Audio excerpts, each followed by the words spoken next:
Our next guest is the author of Flashes of War, which the Daily Beast praised as an ambitious and fearless collection, and Still Come Home, the winner of the first ever Choffalo Award, we'll say. Honors for her work include the Linda Flowers Literary Award, Indie Fab Book of the Year from Forward Reviews, and a gold medal from the Military Writers Society of America, 4 Pushcart nominations, and writing fellowships in 8 states. She has taught all over the country and has presented at more than 70 readings and lectures, and she has started her own writing mentorship program called Maximum Impact. I believe there is a postcard on your table for that. It is a transformative mentoring service for creative writers that has been recognized by both CNBC and What Works Network. She is a civilian living in Silo, North Carolina with her husband and son. She also has books for sale. Please give a big Tuesday Funk welcome to Katey Schultz.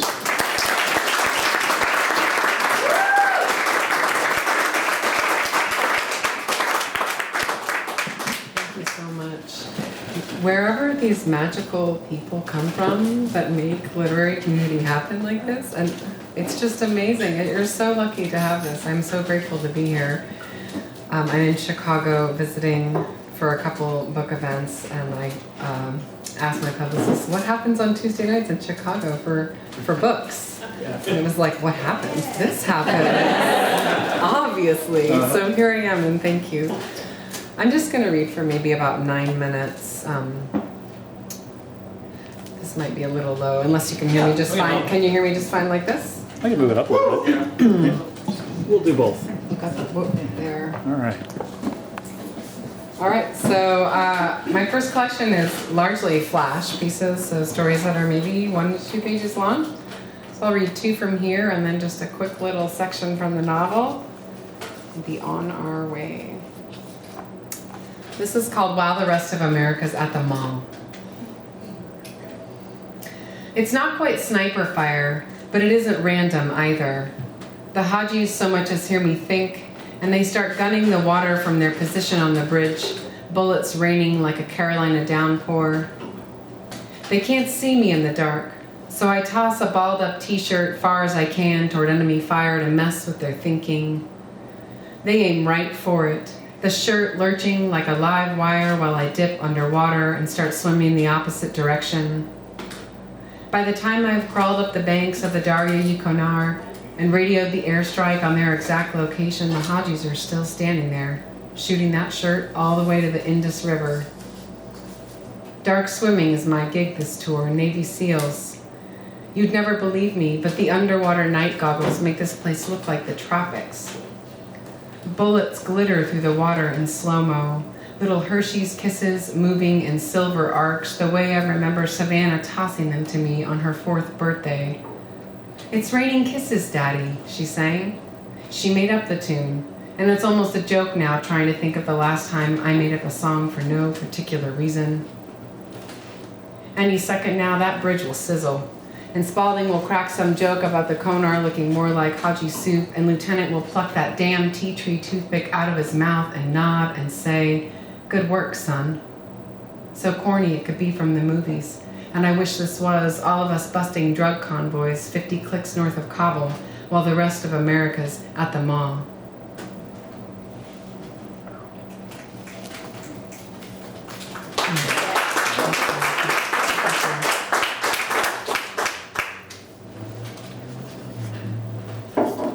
With the burqa. With the burqa, it was like this. The world came at me in apparitions, every figure textured by the mesh filter in front of my eyes.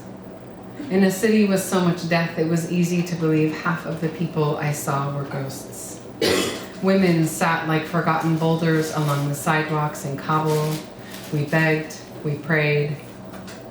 Now wearing the burqa is a choice. Without it, the sun is so bright that when I walk, it feels like swimming through sticky yellow air. I can see clearly, but there's nothing left of my city to look at. A missile that didn't detonate sleeps like a gigantic baby in my garden, cradled in a 10-foot crater of dirt and rubble. There used to be a brick wall around my family's home. My father built that wall. Now my father is gone, and the wall is gone, and even the tools for restoring the wall have been looted from his doorstep. One night, I dreamed that the missile takes root.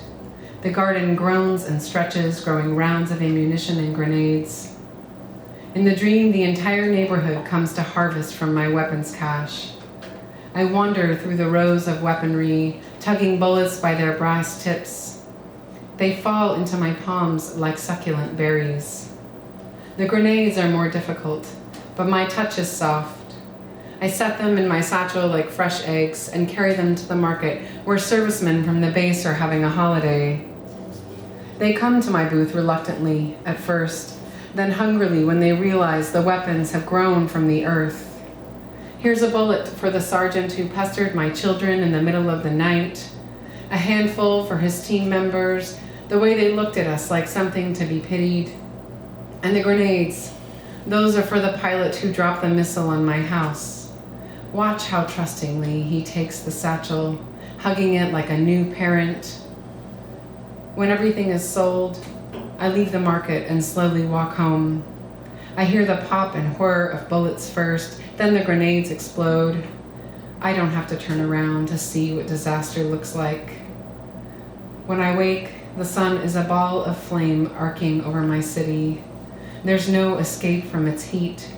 I reach for my burqa and cover myself once more. It's damp and dark in here, just like the grave where my father's bones have turned to dust.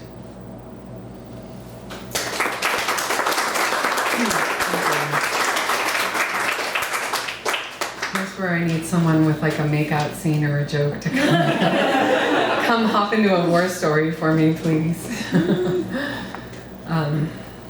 Although I do try a little humor in this one, so we'll see. Poo mission. See? First squad was bedded down in a firm house inside Fallujah. Our worst day of fighting and more casualties than we even knew at that point. But the block was secure and we had men on watch from rooftop to sidewalk. I had to take a dump, and the only safe place was the building we were sleeping in. I elbowed my buddy on the floor next to me. Yo, Holden, you awake? I'm either awake or I'm dead. I gotta take a shit. Right away, Holden made a big deal of the whole thing. Friar's on a poo mission, he announced. Most of the guys were awake anyway, a chorus of chuckles erupting from the moonlit room. Ruiz said, he's dropping the kids off at the pool. Caldwell said, he's taking the Browns to the Super Bowl. Fitz said, he's prairie dogging it. Yeah, and all your moms can't wait to watch me do it, I told them. We got up and Holden followed me down the dark hallway, broken glass and busted rocks crunching beneath our boots. My ears were ringing, but other than that, the city sounded eerily quiet. I didn't like it one bit. We reached the end of the hall and saw 3 doors all shot up. Go in the middle one, Holden said, I dare you. That's where the dead moosh is. Hell no, I said. I don't want any moosh watching me take a dump, dead or alive. I chose the entrance on the left and walked into the room. The whole place felt like a haunted house with bad juju. Only hours beforehand, this room held a weapons cache for the terrorists trying to keep a stronghold in the city. There weren't any windows, so I clicked on my headlamp and cleared a place to squat. Bullet shells, hypodermic needles, and busted up chairs littered the floor. A rug lay in the corner, stained with blood. Holden waited for me on the other side of the door. After a few minutes, I heard him light a cigarette. Friar, he said. What? If we make it back, don't tell Maria about the smoking, okay? He meant if we make it back to Bozeman, where we're both from. We still had 2 months. Man, she should just be happy you're alive, I said. Try telling her that, he said. She's fussy now. It's being pregnant. I pulled my pants back up and joined him in the hallway. In that case, I said, you better let me help you with those, for your health and all. He smiled and tossed me a smoke. When we got back to the main room, most of the guys were asleep. I could hear Ruiz snoring, and right next to him lay Sergeant Fisher, twitching away in some sort of half-sleep. It's an odd thing seeing your squad so vulnerable like that. They almost look like strangers, my brothers, my fellow Marines, the way the moon cast a blue light across their bodies. It made them look holy. More than anything, it made them look dead.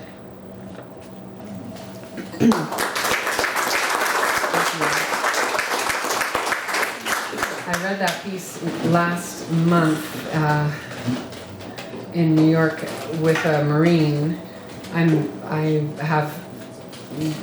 not a veteran. I'm not from a military family. And she said, yeah, or he could have just taken a dump in the MRE bag. So like, there's always more to learn, right? Well, so these are the moments that make us human. These are the moments that other people are having, or maybe some of you in this room, that are pretty humbling and invisible. To me, that's where story starts.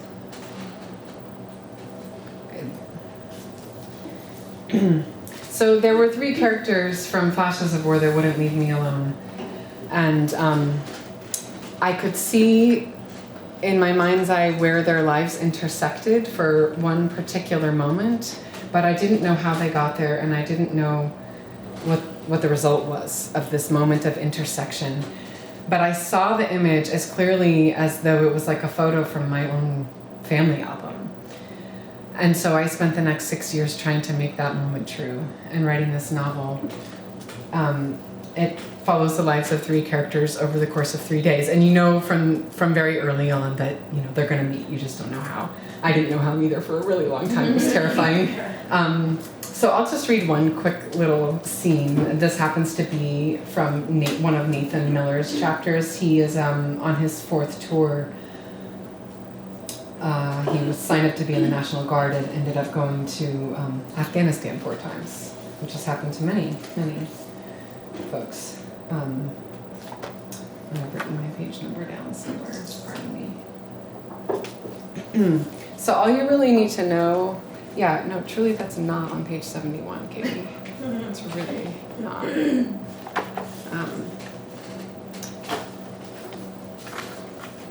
Page 73.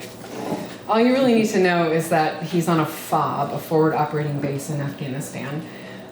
When we start out, he's sitting at his desk doing his work, and he has just received an email about the change in ROE, the rules of engagement. Hopefully you're all familiar with the rules of engagement, that term. So in 2009, McChrystal did a really big thing and changed the ROE in a very, very, very big way. And the novel is true to that, at least factually. So he's just gotten the email, and it puts him over the edge. He just cannot take it. So we'll start in Afghanistan, and then you'll see he'll flash back. Nathan Miller swivels on his chair, unlocks the drawer, and grabs 1 bottle of Percocet. Still plenty left should he need them, though even now, his first time opening one of the prescriptions, he questions his judgment. 3 tablets chewed and swallowed with a quickness, the bitter sting a welcome distraction. His Ritalin chaser comes with surprising ease, as though Miller is watching someone else's hands do the swift work. The twist and pop, the topping of pills, he crunches 2 into powder with the bottom of his stapler, and just like he's seen in movies, at off-base parties back home, on YouTube even, arranges them in lines, and then it's gone. A few minutes, an hour, couldn't be. His mind is so soft, humming white noise and elasticity. First snowfall in a hardwood forest, the daring tracks of rabbits through the powder. First kiss, not his wife Tenley, but a girl named Sandra from art class, permed hair and a quick tongue. First finish line back in his 5K days of blacktop and sprints. First art museum, that traveling Van Gogh exhibit, and he didn't care if it were every other would-be painter's story too. He'd been transfixed. Brushstrokes across canvas, across centuries, across his eyelids, and then gone, blinked away with the signature and guard promotions. First time he didn't stand up for a friend being bullied. First time he broke a girl's heart. First time his daughter Sissy cried, not for nursings or vaccines, but at goodbye and goodbye and goodbye and goodbye. To be a father, to be fathered, first spanking. The memory forces Miller from his desk to pace the hallway. Age 4, Indiana. In the aftermath of a summer thunderstorm, Nathan walked to the end of his long driveway where dirt met asphalt. 2-lane Indiana State Highway 67 stretching for miles. Here, the ground that only ever seemed to give up corn gave up something else. Earthworms. Droves of them writhing across the blacktop as if in pain. Nathan looked left, looked right. The puddled highway heaved with beautiful, slender creatures that his kindergarten teacher had told him did the most amazing, invisible work underground. He looked left, right again, then left one more time. The big rigs would be coming soon the way they did, dozens of them every hour, splashing between one town and the next. The earthworms were helpless in the aftermath of the downpour, turning in circles, already starting to cook as water evaporated from the road. Nathan wanted to save them, every single one. For show and tell, he'd be able to brag about it, explaining how he had done his part to keep the Miller family corn's reputation as best in the county. He imagined a vast colony of worms beneath his family's fields, moving through the soil, helping the corn breathe. He named them as he walked. Morris, Danny, Sean, these names from his cousins, then Scooby, Grover, Walk, Walk, Walk, and then it came. His father's voice like a mad roar, Nathan pulled by the arm, shoulder whipping back as his head snapped like a knot at the end of a rope. Only 50 yards or so from his own driveway, but still over the double yellow line, and my God, boy, you could have been killed. His father, breathless. What were you thinking? And Nathan felt the sentence on the tip of his tongue, that I could save them, Daddy. But there wasn't time. Nathan's pants down, bare ass to the sun, a truck blazing past, the whoosh of dust and dirt whipping around them. Was it horns from the semis that rang in his ears? Or the hurt of it, his father's palm hot and fast, making a point so that Nathan never forgot. No difference, really, between being held back when he could have saved more earthworms and what these new rules of engagement will bring into reality. Except these were human lives, limbs that didn't regenerate when cut in two, families that didn't regenerate either. Thank you.